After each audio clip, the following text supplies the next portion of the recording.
आज की वीडियो का शीर्षक है नकारात्मक विचार कैसे दूर करें। एक खुशहाल जीवन के लिए व्यक्ति को सकारात्मक होना चाहिए। आज हम इस वीडियो में जानेंगे कि कैसे बुद्ध ने अपने ज्ञान द्वारा एक भिक्षुक को सकारात्मकता का पाठ पढ़ाया। एक बार की बात है, एक बौद्ध भिक्षुक था।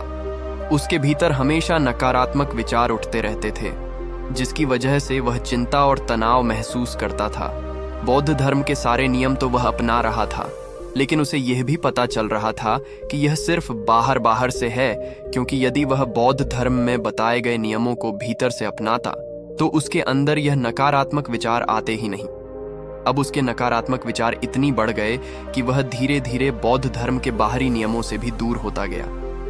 अब भिक्षुक की चिंता और ज्यादा बढ़ गई, इसलिए उसने फैसला किया कि अब गौतम बुद्ध ही उसकी समस्या का समाधान कर सकते हैं। भिक्षुक गौतम बुद्ध के पास पहुंचा और कहने लगा, मुझे आपसे अपनी एक समस्या के विषय में बात करनी है, पर मुझे बताते हुए थोड़ा संकोच हो रहा है। बुद्ध बोले, संकोच किस बात का शिष्य? उसकी तो यहाँ कोई जगह नहीं है। भिक्षुक बोला, मेरे भीतर नकारात्मक विचार बढ़ गए हैं। पहले यह विचार मन के भीतर थे, लेकिन अब यह बाहर भी दिखने लगे हैं। मैं ठीक प्रकार से बौद्ध धर्म के नियमों का पालन नहीं कर पा रहा हूँ, और मुझे इसलिए संकोच हो रहा है क्योंकि मैं एक बौद्ध भिक्षुक हूँ, और इसके बावजूद भी मेरे भीतर नकारात्मक विचार बढ़ रहे हैं। बुद्ध बोले, व्यक्ति तो जन्म से ही नकारात्मक होता है, लेकिन ज्ञान द्वारा धीरे धीरे वह सकारात्मक होता जाता है। भिक्षुक बोला, मैंने तो यहाँ रहकर पूरी बौद्ध शिक्षा प्राप्त की है, लेकिन उसके बावजूद भी नकारात्मक विचार जाते ही नहीं। आप मुझे बताइए कि मैं किस प्रकार इसे दूर करूं। बुद्ध बोले, मैं तुम्हें एक कहानी के माध्यम से बताता हूं। एक बार एक व्यक्ति जंगल से जा रहा था। जंगल बड़ा सुनसान था, इसकी वजह से उसके भीतर पहले से ही डर उत्पन्न हो गया था। चलते चलते उसे एक सांप दिखा। वह घबराकर भागने लगा।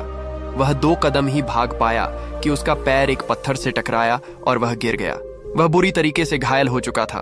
उसके पास साहस नहीं था कि वह उठ सके। उसको लगा अब तो वह मरने ही वाला है। कुछ देर रुककर जब उसने पीछे की तरफ देखा तो सांप के आकार की एक लकड़ी थी। लकड़ी को देखते ही उसकी जान में जान आई। वह सोचने लगा, मैं कितना बड़ा मूर्ख हूं, इस लकड़ी को सांप समझ रहा था। पल भर में ही उस व्यक्ति का डर छूमंतर हो गया और इस तरह कहानी समाप्त हो गई। बुद्ध बोले, तुम्हारे भीतर भी डर है, कुछ छिन जाने का, कुछ पाने खोने का, और इसी डर के कारण तुम्हें चिंता और तनाव हो जाता है, और इन सब के पीछे नकारात्मकता अपने आप ही चली आती है। भिक्षुक बोला, हाँ, आप सही कहते हो, लेकिन मैं इस विषय में आपसे थोड़ा और जानना चाहता हूँ कि कैसे मैं एक सकारात्मक इंसान बनूं।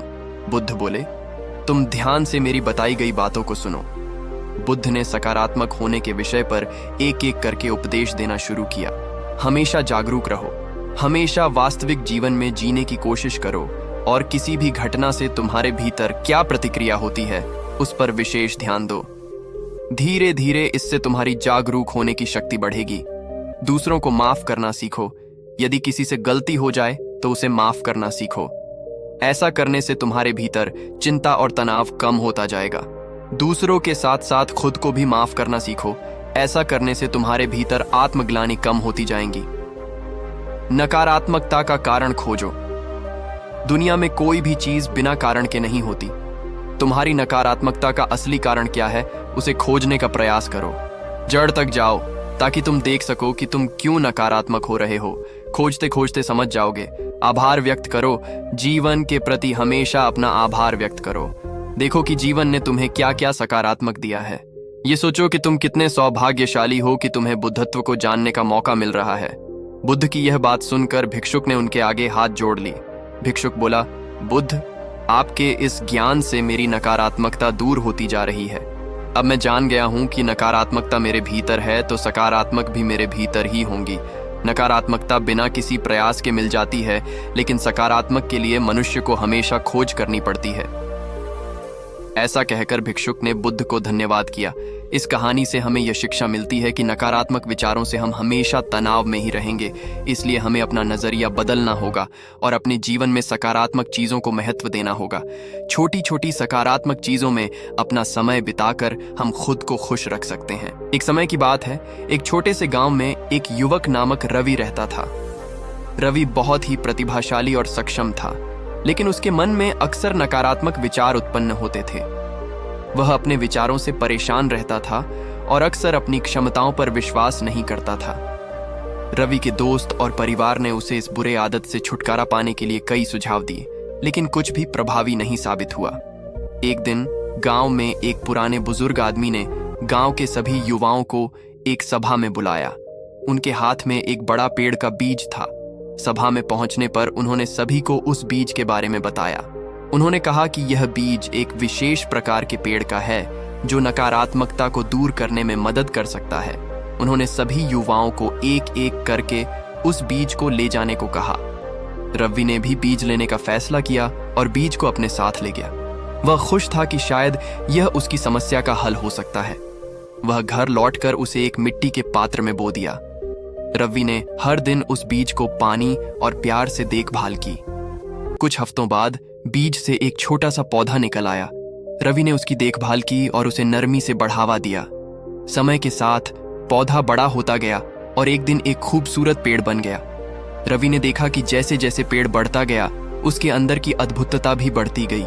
उसने समझा कि वह भी जैसे पेड़ उसके विचारों में सकारात्मकता का विकास कर रहा है। रवि ने अपने दिनचर्या में सकारात्मकता के लिए जगह बनाई और नकारात्मक विचारों को हरा दिया। धीरे धीरे रवि का जीवन पूरी तरह से बदल गया। उसकी सकारात्मक सोच उसे नई ऊर्जा और संवेदनशीलता प्रदान करने लगी। उसने अपने सपनों की ओर बढ़ते हुए कदम रखे और उसने अपने क्षमताओं को पूरी तरह से निखारा।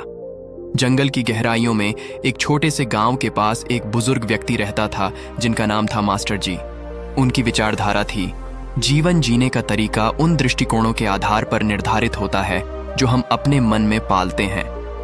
एक दिन गांव के लोगों ने एक सभा आयोजित की जिसमें मास्टर जी भी मौजूद थे।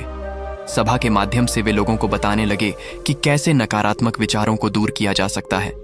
ये कहानी है एक युवा लड़के राहुल की, जो अपने नकारात्मक विचारों के बल पर बहुत से संघर्ष कर रहा था। उसका मन उदास और निराशा से भरा हुआ था। वह हर बार अपने असफलताओं को लेकर खुद को दोषी मानता और अपनी क्षमताओं पर विश्वास खो देता। राहुल के नकारात्मक विचारों को देखकर मास्टर जी ने उसे एक चुनौती दी। उन्होंने कहा, राहुल, तुम्हारे नकारात्मक विचारों को परिवर्तित करने का एक तरीका है एक स्पष्ट और सकारात्मक लक्ष्य तय करना और फिर उस लक्ष्य की दिशा में प्रगति करने के लिए प्रतिबद्ध होना। राहुल ने मास्टर जी के साथ एक योजना बनाई। उसका लक्ष्य था एक विद्यालय में गरीब बच्चों के लिए मुफ्त शिक्षा प्रदान करना।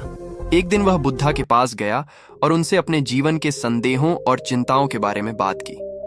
बुद्धा ने उसे ध्यान और अभ्यास का महत्व समझाया और उसे एक कहानी सुनाई। वह कहानी थी कि एक बार एक युवक ने अपने गुरु से पूछा, गुरुजी, मैं अपने दिमाग में उत्पन्न हो रहे नकारात्मक विचारों से कैसे निपटूं? गुरु ने उसे एक खेल खेलने को कहा। वह खेल था कि जब भी उसके मन में किसी नकारात्मक विचार का संदेह उठता तो वह उसे एक रंगीन गुब्बारे की तरह समझकर उसे हवा में उड़ा देता। बुद्धा ने युवक से कहा, वैसे ही जैसे तुम उस गुब्बारे को हवा में उड़ाते हो, वैसे ही अपने नकारात्मक विचारों को भी हवा में उड़ा दो। उन्हें अपने मन से दूर करो और ध्यान केंद्रित करो। युवक ने बुद्धा की सीख को अपनाया और धीरे धीरे अपने मन को शांति और सकारात्मकता की दिशा में बदला। उसने समझा कि उसके नकारात्मक विचार उसकी स्थिति को सुधारने की जगह उसके जीवन को और अधिक उदास और असंतुष्ट बना रहे थे। उम्मीद करते हैं आपको हमारी गौतम बुद्ध की शिक्षाप्रद कहानी नकारात्मक विचार कैसे दूर करें पसंद आई होगी।